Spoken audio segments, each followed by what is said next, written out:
You're right, folks, and welcome back. So, if you take a gander at the classic WoW roadmap that Blizzard graced us with in December last year, you'll see that at the end of their January-February bracket, we should actually see the Cataclysm beta. And whilst perusing the roadmap, it did get me thinking, what can we actually expect to see in the beta this time round? Now, classic betas up to this point have just been making sure that everything works when you introduce players, and there hasn't really been all that much to test, really. Maybe the odd raid to make sure they don't one-shot everyone in a 10-mile radius, but realistically, it's all content we've seen before and have a fair understanding of what to expect, and things like, class tweaks tend to come a phase or two down the line once the meta has been established. Kata, however, it's a bit of a different beast for a myriad of reasons, especially the second time round. So today I'm going to go over a few things that I reckon we can expect to see from the classic beta sometime in the coming weeks. First up, I'm not going to lie, the biggest thing for me, and I'm sure a lot of you interested in Cataclysm, the 5-mans, and more specifically the type of 5-mans we will get. Now, I've mentioned Cataclysm dungeon content time and again, but a quick recap for those that are new to the channel or simply just don't know. When Cata first launched back in 2010, it had some of the hardest and most challenging 5-man content World of Warcraft has ever seen. As far as heroics go anyway. They were more in line with TBC heroics as a concept. 5-man content catered to a guild group, or at the very least a skilled pug with all the right bits and pieces up their sleeve.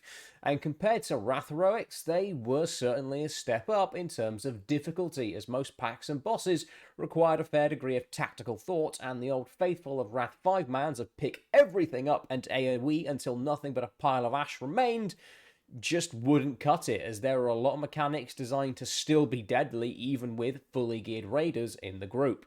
Now, in the context of an expansion like TBC, this would have worked a treat. However, at the end of Wrath of the Lich King, both original and classic, Blizzard introduced the Dungeon Finder system, which chucked 5 random people into a group and spat them into a random dungeon with the expectation of them clearing it with minimal to no communication or even a vague suggestion that the participants spoke the same language. In Wrath, this mostly worked, as the dungeons weren't then and aren't now a challenge in really any respect. Even the Gamma mode we got in Phase 4 felt a bit wet compared to what came before in order to cater to the RDF style of play. As such, this system did not pair well with the original Cata heroics at all. In fact, it was a bloody disaster and led to Blizzard ultimately nerfing 5-man content. And while some dungeons and some areas within dungeons could still put up a reasonable fight, they were sadly a shadow of their former selves, so that random pugs from 5 different servers could actually complete them with minimal fuss and without a mountain of wipes. So the beta then will give us our first indication of what type of heroic we will see. Now, having said that, it is still a fair possibility that even if we start with the harder 5-mans, that Blizzard will nerf them a phase or two down the line when we've got our new Heroic Plus difficulties. I hope that's not the case, as I don't believe older content should be nerfed so that the newer content looks more challenging and enticing, only by virtue of previous modes being reduced to a dribbling idiot of its former self.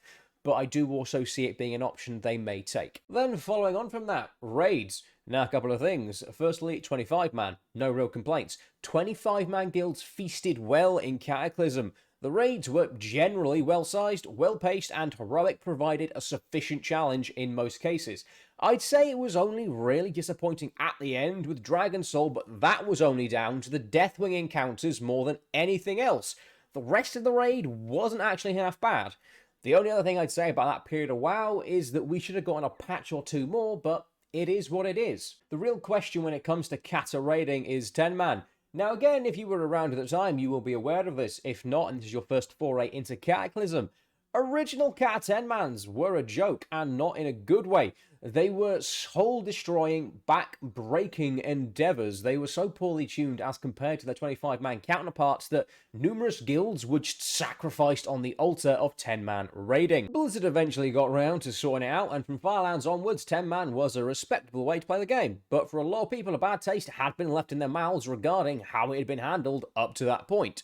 Hopefully, this time round, Blizzard can sort the tuning from the get-go, and those of you looking to downsize to a 10-man guild won't have to sit outside weeping as those in 25-man guilds dance on the corpses of Nefarian and Cho'Gall. But I think, given its history, 10-man testing taking place as soon as is physically possible is a solid bet, because it would be a bit daft for the severe cock-up that was the original 10-man tuning to rear its head for a second time.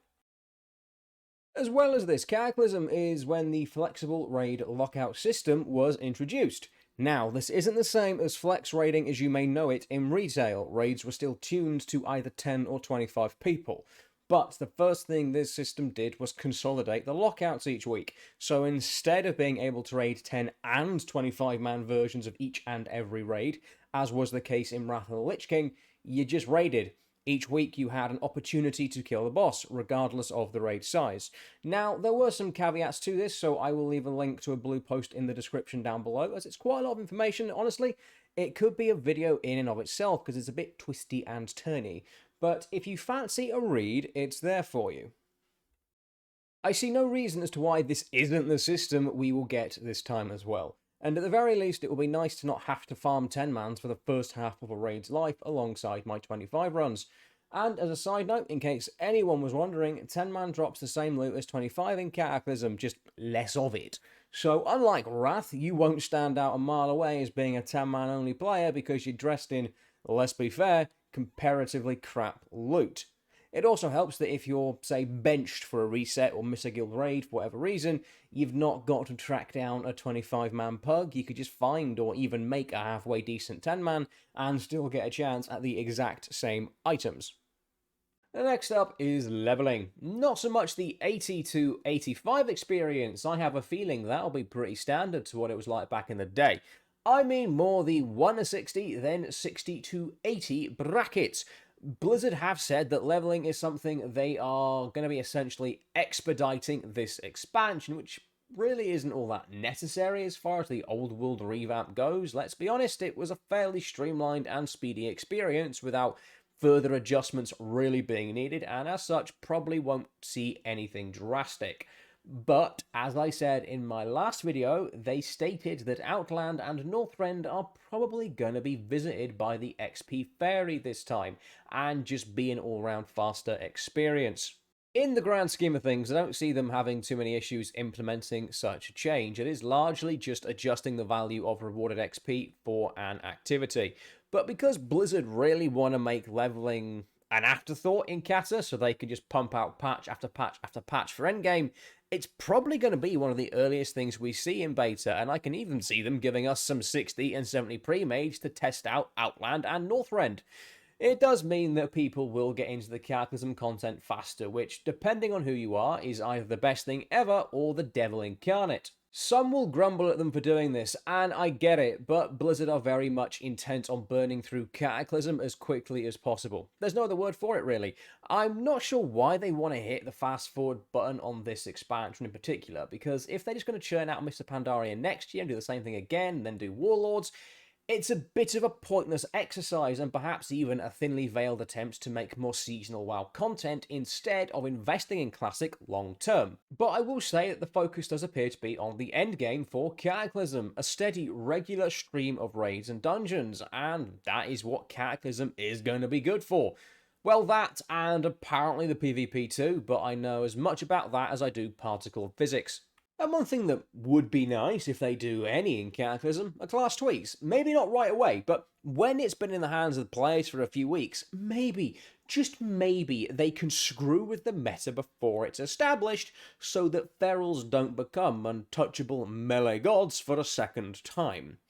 There are just some specs that would benefit. Frost Mage, for example, it's not bad per se, but it's not on the same level as Fire and Arcane. Frost, however, does see a lot of representation in PvP though, so I suppose it does have that trade-off with it being the de facto PvP spec for the class. But then there are others. Beastmaster Hunter, the spec with access to the coolest pets in WoW, and yet completely pointless. You've also got Destrolock, certainly my favourite of the 3 Warlock specs of this expansion, but any halfway serious player will not touch it because it just doesn't come close to the other two. Now, I know this might offend some of the classic purists out there. Look, I'm not advocating for every class getting overhauled and being redesigned with strict balance in mind, but as I said, there are some specs that would just benefit from some TLC. It would be easier to fill a raid if a wider selection of specs were viable because a class would appeal to more people, instead of just having one or two specs that work and accepting it. And particularly where 10 man is concerned, if again Frost Mage was tweaked to at the very least be on the same level as Arcane in terms of output and whatnot, you'd have a wider selection of not just sheer damage specs, but also utility, as Frost Mage is a spec that can provide the replenishment buff, which is the mana restoration buff for those unaware. So if for whatever reason you don't have, say, a Shadow Priest or a Ret or even a Resto Druid, as they can also provide the buff as well in Cata, you've got a mage who can. Same to be said for Destro Locks as well, because they can also provide that buff. Again, the suggestion here isn't that they take the back of the pack specs and catapult them to the front, making them the creme de la creme, as it were. But if those lagging behind are tweaked, you can probably run multiple different specs of the same class in a 25-man roster. And a 10-man roster would have greater choice, which frankly is far more important because there are just fewer slots, and those already limited slots needing to be filled by an incredibly specific kind of warrior or hunter or rogue is just gonna be a pain in the ass. But if all the specs are closer than they currently are, then you've got a better chance of filling out those oh so precious slots. This would also have a positive impact on new players as well, because if little Johnny Noob does load up the game and decide to play a Warlock and say he falls in love with Destro and isn't too keen on the other two specs, he wouldn't be completely screwed when it comes to getting into endgame PvE. Whereas at the moment, as things currently stand, if this scenario were to play out, he wouldn't get very far or do very well at all when compared to the demos and afflocks of the world. And I think the last big thing we're going to properly see in beta is honestly guild perks, because whilst it is fun to look at them in Cata and go, ooh, this will be broken, that's kind of my point. There are a number of them that are just downright ruinous and were not long for this world, being changed or in some cases outright removed later on down the line.